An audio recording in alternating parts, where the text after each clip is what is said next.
Elle dit, tu as dit que personne à part Dieu ne comprend ce qu'on dit. Comment peut-on savoir traduire le parler en langue? Traduire le parler en langue, c'est impossible. Tu ne peux jamais traduire. Interpréter, c'est possible. D'accord? Il y a une différence entre traduire et interpréter. Traduire, c'est comme un mot à mot. Par exemple, quelqu'un dit papa, je traduis en anglais, je dis daddy.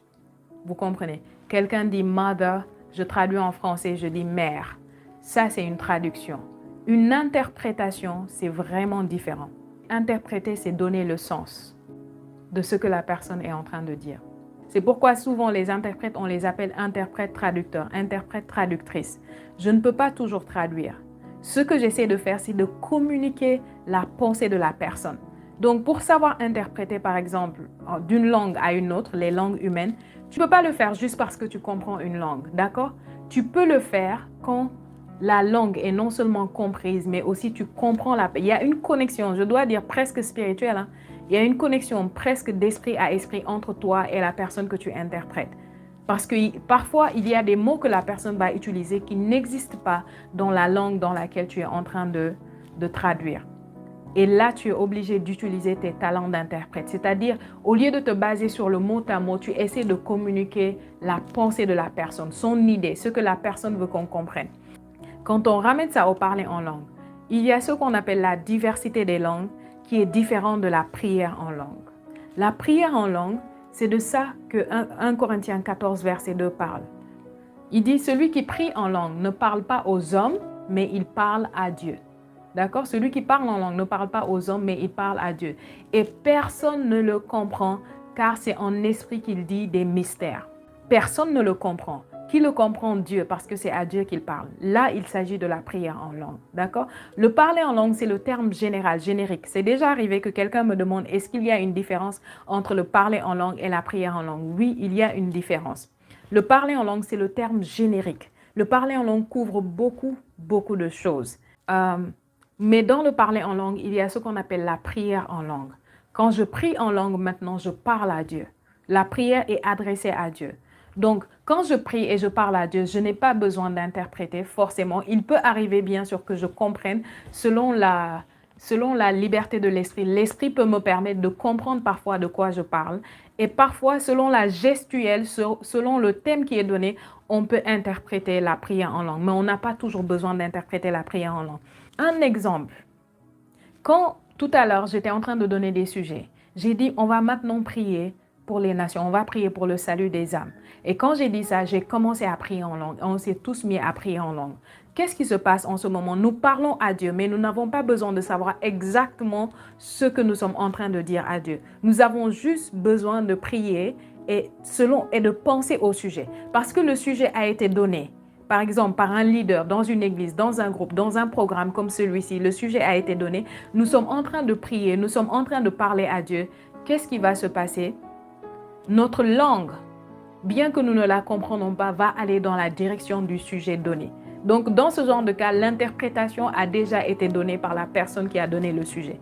Nous prions pour les âmes, ok. Donc, pendant que nous parlons en langue, nous savons que, puisque notre pensée à tous est focalisée dans cette direction, nous savons que nos langues sont en train de prier et d'intercéder pour les âmes. D'accord? Et quel que soit le sujet, en général, c'est la même chose. En général, ce n'est pas toujours exactement comme ça, mais en général. Autre chose, comment nous pouvons interpréter? J'ai dit encore, interpréter, c'est donner le sens, ce n'est pas le mot à mot. C'est pourquoi parfois, quelqu'un va parler en langue et parler longtemps. Et quelqu'un interprète et la personne dit 2 mots, 3 mots. Et si tu ne fais pas attention, tu vas dire comment ça? Après tout ce qu'il a dit, c'est juste ça, l'interprétation. Ou bien quelqu'un parle en langue et dit juste 2 mots. Et regardez, dans le livre de Daniel, on a vu un jour un ange, parce qu'il y avait un roi qui était impie et qui ne respectait pas les choses de Dieu. C'était un païen, bien sûr, c'était le fils de Nabuchodonosor. Donc, il n'avait pas encore connu la puissance du Dieu de Daniel, le Dieu d'Israël. Un jour, il a pris les vases qui venaient du temple de Dieu à Jérusalem, parce que lorsqu'on les a déportés, on a aussi pris les objets sacrés qui étaient du temple.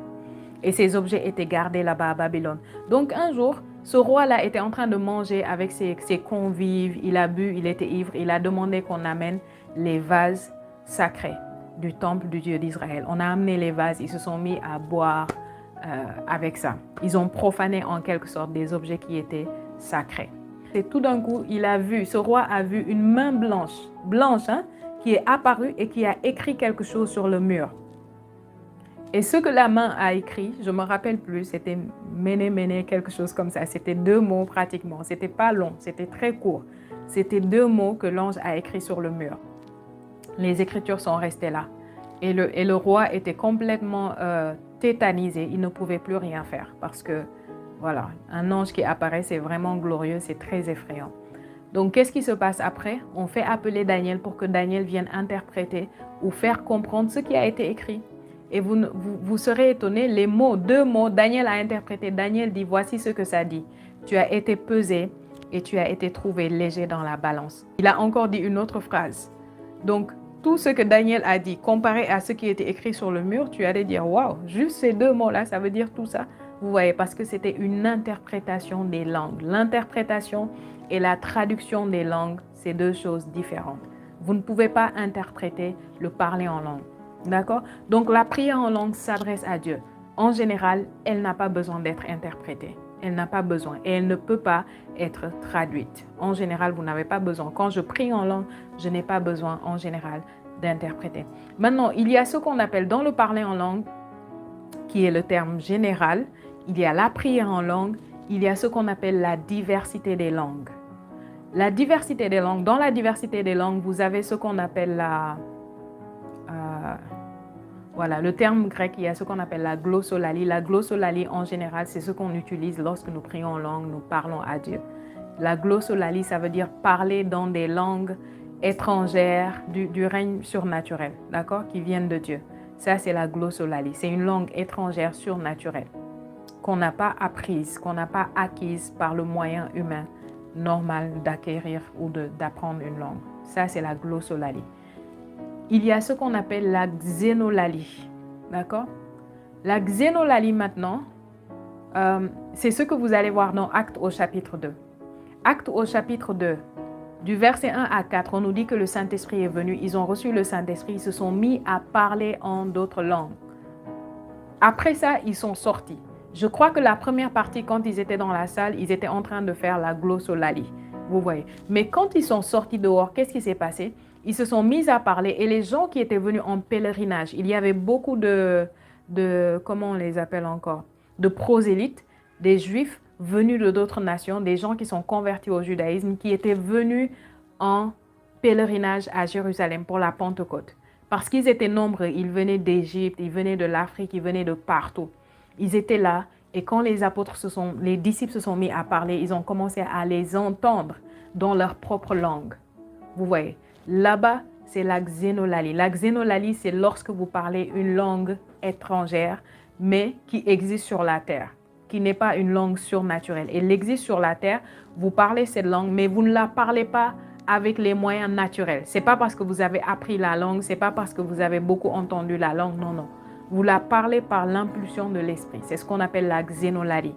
Vous voyez. Maintenant, beaucoup de détracteurs du parler en langue, en général, vont utiliser ce passage-là pour dire que non, nous, ce qu'on fait, ce n'est pas correct parce que quand on parle, on ne comprend pas ce qu'on dit. Or, quand nous parlons, quand nous prions, en général, c'est la glossolalie. Ce n'est pas la xénolalie.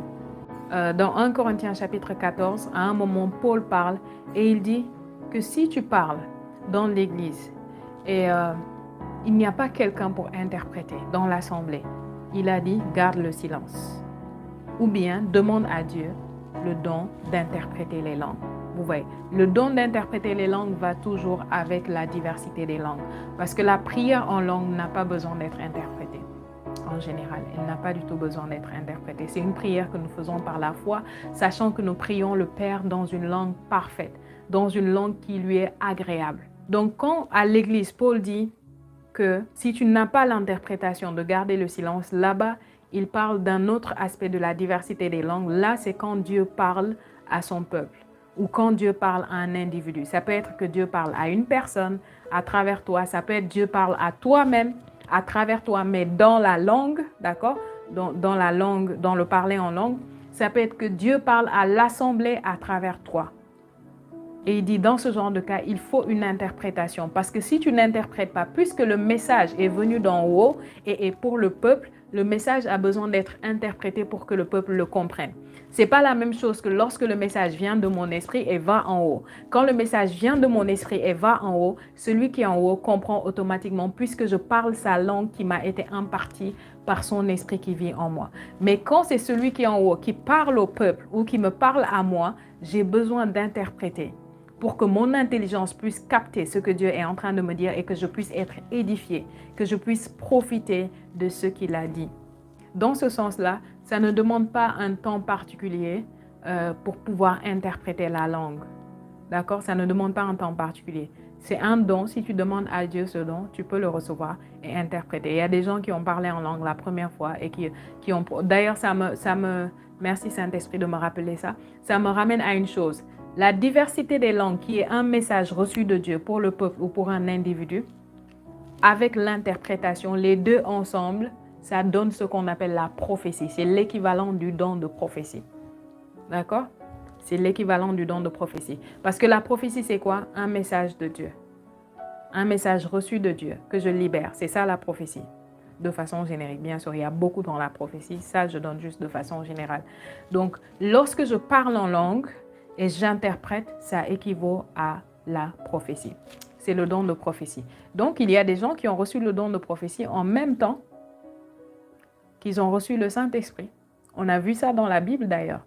Plusieurs de ceux qui, dans Actes au chapitre 19, du verset 1 au verset 6, vous allez voir que le groupe de personnes qui étaient là, ils ont reçu le Saint-Esprit, ils ont parlé en langue, ils ont prophétisé. Et moi, j'ai déjà vu ça. D'accord? Ils ont prophétisé. Donc, ce que j'aimerais vous dire, c'est que si c'est pour interpréter la diversité des langues, ça ne demande pas un temps particulier. Ça, c'est juste des dons. Et vous devez savoir que les dons, Dieu ne les donne pas par maturité.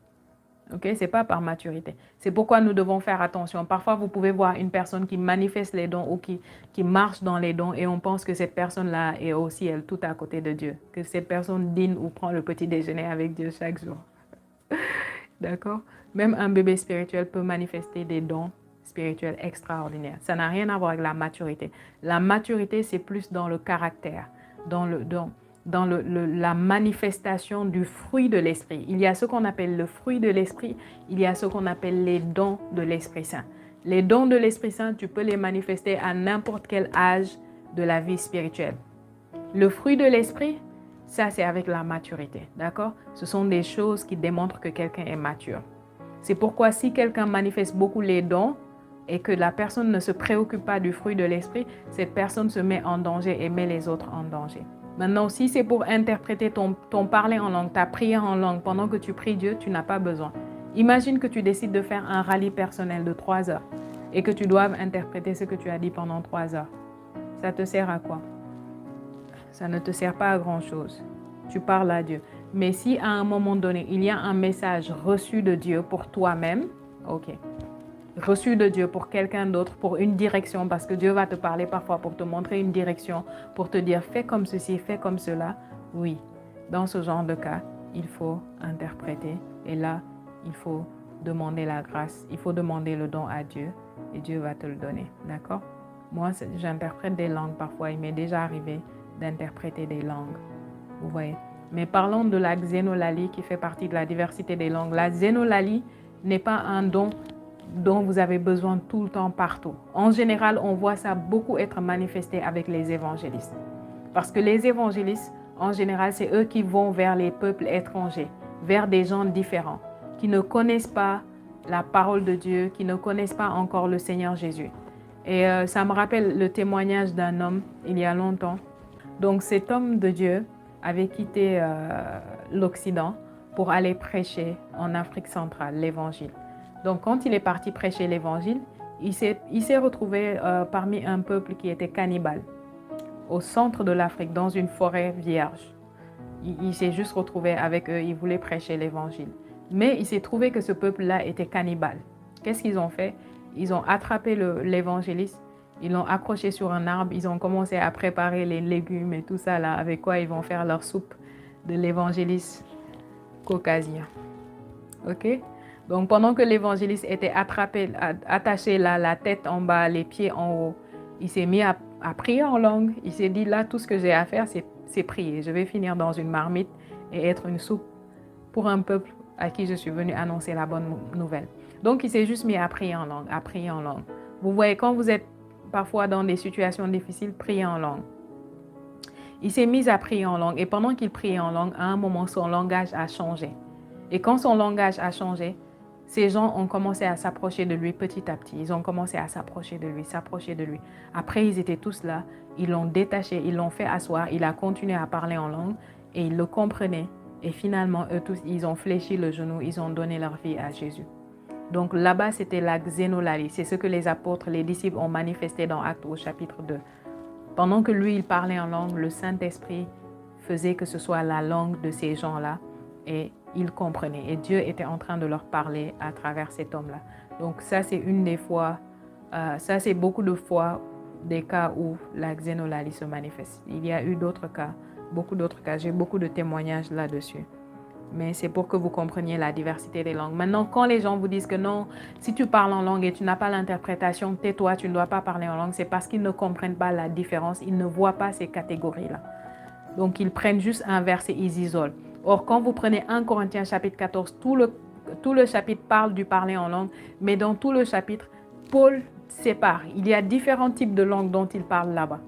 Et quelque part dans le chapitre, il dit même, je pense que c'est vers la fin du chapitre, il dit, n'interdisez pas de parler en langue. Mais tous ceux qui nous disent ne parlez pas en langue là, ils n'ont jamais vu ce verset. Que Dieu les aide.